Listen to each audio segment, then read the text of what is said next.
Hey y'all, today we are going to embrace the random. And by that, I mean introduce small elements of randomness to some of the features of our synthesizer. Why would we want to do this? Well, let's remind ourselves, especially when working on the computer, that we're working in this digital world.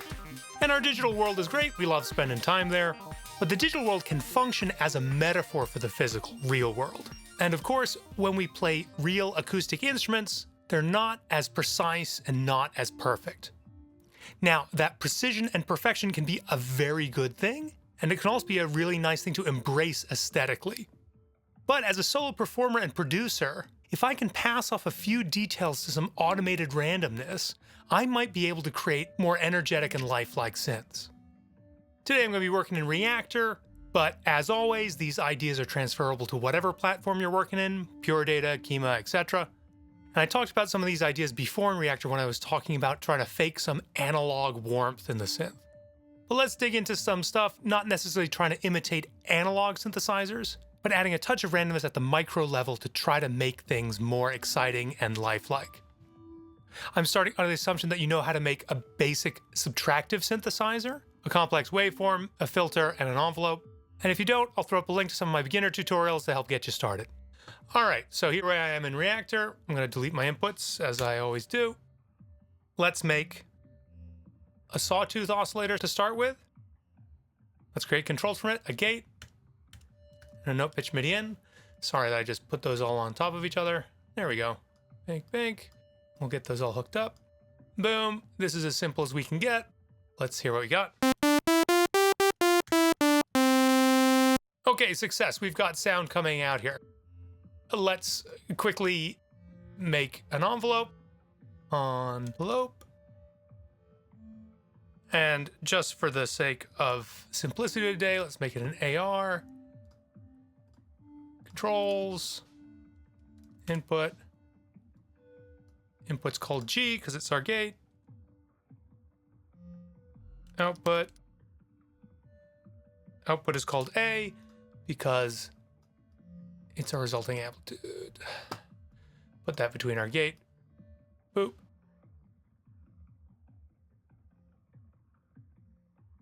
Clean up our panel.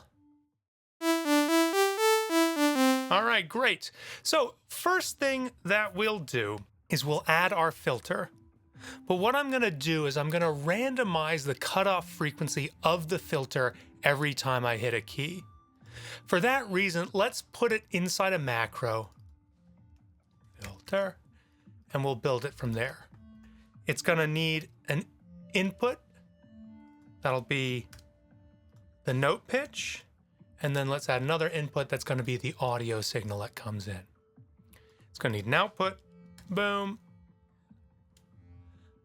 And then for today, let's use our ladder filter. Pitch, let's for now run into P. This is not what we're going to be doing long term. Let's run our input into there. Create a control for our resonance. Oh, and just for fun, let's add a switch. I don't want to switch between all of the different poles of this filter, but let's make a switch that lets us go from 2-pole to 4-pole. And again, the poles are the steepness of the filter. Again, I got information on that somewhere else if you want to check it out, but let's not get into that there.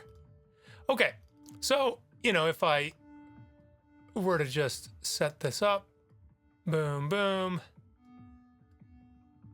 we're not going to be satisfied with this. And we'll talk about why in just a second. But that's, since we want to randomize it, this is a good place to start. Okay, so I got my note pitch going in. So that means the cutoff frequency of the filter is going to be the same note that I hit on the keyboard, which is not good. Oops, I need to choose number of poles, 2. Okay, because the filter, it's a low pass filter and it happens right at the pitch that I'm playing, it doesn't sound good, right? Because you need your filter to be above that pitch in order to do interesting things with the harmonics. So in order to do that, I could take this pitch input and I could maybe add 36 to it.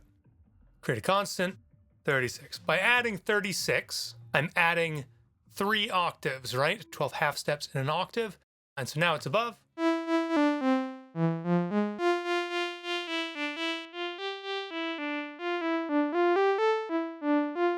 Okay, so that's more interesting. We have not yet embraced the random.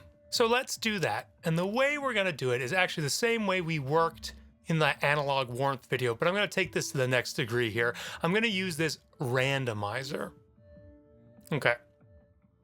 So what this friend does is it takes in an input and then it randomizes it in a range around that input. So what we want to randomize in this case is we want to randomize the cutoff frequency. Okay, so I could take that random cutoff frequency, I can put it in here. Let's play some notes. That's not very satisfying because I have not yet set the range that I want to randomize it. Now it says this is the control for the deviation range, typical range 0 to 0.5. Okay, well, if I start with that, I'm going to go up to the function here. So we can see it's got a minimum of 0 and a maximum of 1. And let's rename this filter rand. Okay, let me hit some notes now. Still not exciting because it's randomizing between 0, no randomization, and 1, which is 1/2 step above or below this 36, this 3 octaves above the key I'm pressing. So I think I hear some slight variation there, but since it's just a 1/2 step above and below, that's not great. If we change this instead to have a maximum of 36, now let's think about that. Again, the randomize is modified by this random deviation. The maximum range of the deviation is controlled by the signal at the input. So now the range of this deviation is 36. So hear that? Now each time I hit a note,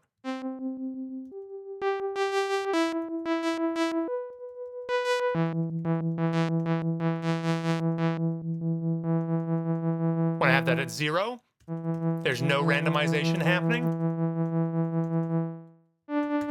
So no randomization happening, so it's just the cutoff frequency is 2 octaves above the note I'm playing. But when I put in the random, then it gets randomized above and below. My understanding is that if I set this to 36, that will randomize this from negative 36, 36 below what comes in, to 36 above. And let's add some resonance so we can really hear that.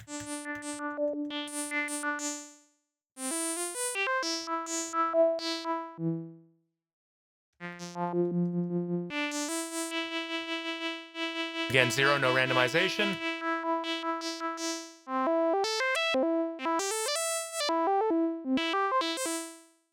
I'm trying to do some arpeggios there, but I don't yet have my polyphony set up, so we'll do that in just a moment here. But does this make sense? So now each note that comes in gets randomized with that filter.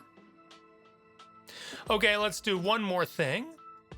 Let's now build a new macro and let's randomize our panning. So I'm going to call this one panner. It's going to need an input, which is going to be the audio that comes in. And then since it's a panner, it's going to be 2 outputs. Let's call one L and one R. Let's just start by adding in a built-in module, signal path, stereo pan. Let's create a control for this first. Left, right, bank.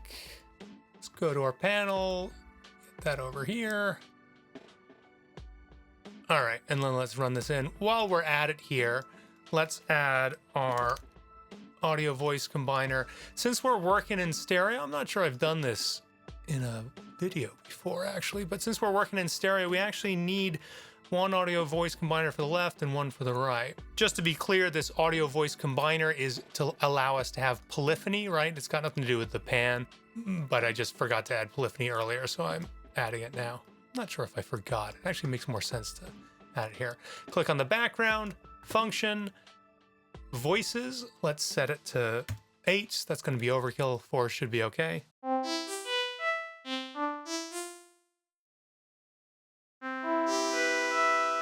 Okay, now I have some nice polyphony going on. By the way, so this panning now, I can put the panning over here. Now, I believe I'm recording in stereo today. I believe I took the care to do that. So that should be all the way to the left. All the way to the right. I'm getting some clipping in there. It's because I could create an amplitude control. I'm playing on my computer keyboard at the moment. All right. So then we've got that pan going. Now, what we're here to do, though, is embrace the random. So let's think about how instead of panning with this knob, we can make it randomly pan. Let's use our randomize again. All right, so we need pan, we saw, has a range of -1 to be on the left and +1 to be on the right.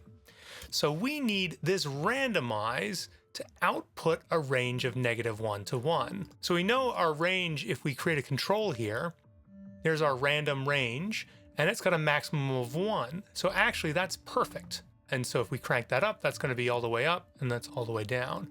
But this random range has to be centered around 0, right? Because we want to go from -1, when this is at 1, to 1. So again, 0 is in the middle there. So now we need to put a 0 in every time we hit a key. I did this in kind of a roundabout way, but it works. So first I'm going to take the on velocity MIDI in. Give me a moment and I'll come back and explain why I did that, not gate. But there is a reason that I'm using that on velocity. And then I'm going to use this value. Again, I'm not sure I've used this before. Maybe I used it in my Krell music generator. But what happens is when it gets triggered, it sends out the value in it rather than the value itself. So that means when an on velocity triggers this, it'll send out a 0. 0 goes in there, gets adjusted to a random range between 1 below it and 1 above it, and then it comes out the stereo pan. Let's see if we got it.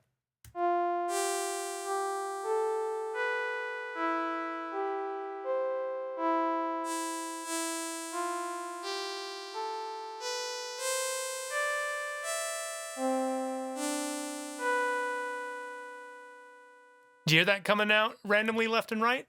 Let me show you now why I didn't use a gate here. So again, I just replaced the on velocity with the gate, which is not going to work.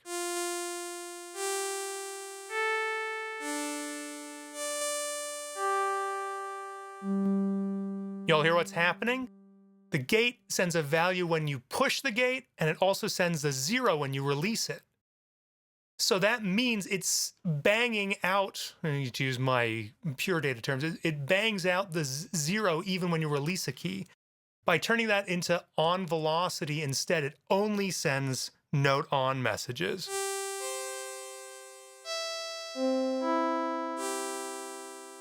Cool? Well, so now this alone might not actually be that exciting, but let me show you what put me onto this. I was actually listening to a track by Wada Igarashi, who's an, I don't know, EDM, IDM artist that I'm interested in. And there was this beautiful moment where he had this synth and it was just going all the way across the stereo field. Now, I'm actually pretty sure that this is not the way he did it, but that was what I was thinking. This synth arpeggio, this fast arpeggio just sweeping across the field. Now you can do that in your DAW by sweeping it across. But let me pull something up in Logic using the arpeggiator to show how when we have tons of notes happening in rapid succession and each one is randomized in this little way, it creates this really nice detailed texture. So let me open that up. Okay, so here I am in Logic. Again, doesn't matter what software you're using. I have this little arpeggiator set up. I hit some chords, and then I've got my Reaktor instrument loaded up here. I think this is one I made slightly before, and so you can see I've shifted around where these things are. I think my filter random and the poles are switched there, but it's the same general idea. Okay, let's turn down this random and this filter random. All right, let's give it a shot. Okay, no randomization at the moment. Let's introduce a little bit of the filter randomization.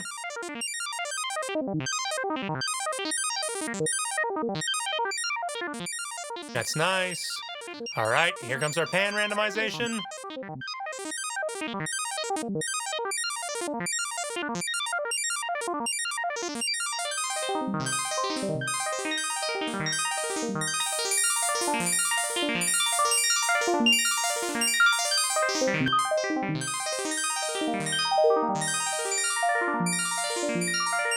All right, And then let's add a bit of reverb. And some delay.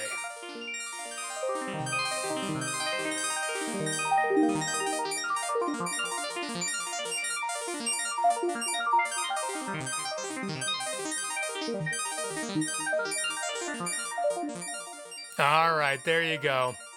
By outsourcing some of my sound design decisions to the ethers, to the randomness, to chaos, I've created something that's continuously dynamic.